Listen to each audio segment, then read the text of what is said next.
Dans cette vidéo sur PowerPoint, nous allons voir comment régler les options de contour d'une forme. Ici, nous avons une forme dessinée à l'écran et nous avons un contour relativement fin que nous voudrions peut-être adapter. Bien, pour régler ces options de contour, premièrement, bien sûr, il faut sélectionner la forme. Cela fait apparaître le ruban Outils de dessin format. Ici, dans la rubrique des contours, nous allons pouvoir travailler avec diverses options. Il suffit d'ouvrir les propositions.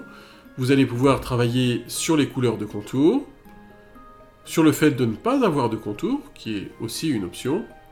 Enfin, vous allez pouvoir travailler sur les épaisseurs du contour.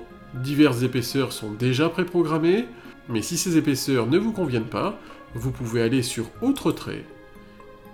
Cela va ouvrir ici un volet de la forme, où vous pourrez avoir toutes les options les plus complètes.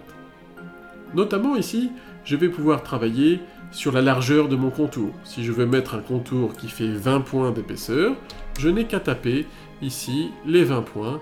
Finalement, je vais revenir à quelque chose de plus raisonnable en ne choisissant que 10 points. Ensuite, je vais pouvoir travailler sur les options que vous trouvez en dessous. Par exemple ici, je vais pouvoir demander un double contour, un triple contour. Je peux jouer avec les options qui me sont proposées. Je peux demander un type de tiret plein ou pointillé, avec différents types de pointillés. Et vous allez voir comme ça que vous pouvez programmer des contours originaux et donc des formes personnalisées. Je vais revenir sur un trait plein. Et enfin, si je remonte un peu dans les options, vous auriez pu voir aussi que PowerPoint sait gérer le fait d'avoir des traits en dégradé. Dans ce cas-là, eh bien, vous allez pouvoir programmer la couleur du dégradé simplement en cliquant ici sur la couleur qui vous intéresse.